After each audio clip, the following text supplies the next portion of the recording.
வந்து ஒரு பிளேட் தான் எடுத்திருக்கேன். இப்போ இது கூட வந்து நம்ம இஞ்சி பூண்டு நசுக்கிறதுக்கெல்லாம் இடிக்கல் வந்து யூஸ் பண்ணுவோம் இல்லையா, அதை வந்து எடுத்துக்கோங்க. அதை வந்து இந்த மாதிரி தலைகீழ கவுத்து வச்சுக்கணும்.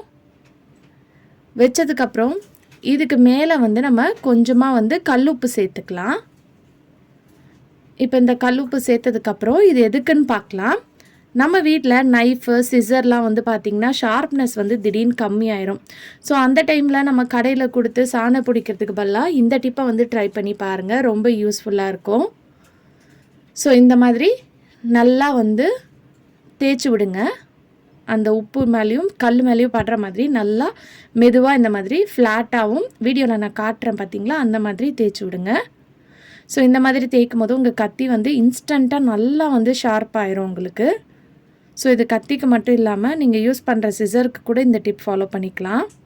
ஸோ எவ்வளோ மொக்கையான கத்தியாக இருந்தாலும் இந்த டிப் ஃபாலோ பண்ணும்போது உங்களுக்கு நல்லா வந்து பார்த்திங்கன்னா விட்டும். கண்டிப்பாக இந்த டிப் யூஸ்ஃபுல்லாக இருக்கும், ட்ரை பண்ணி பாருங்கள்.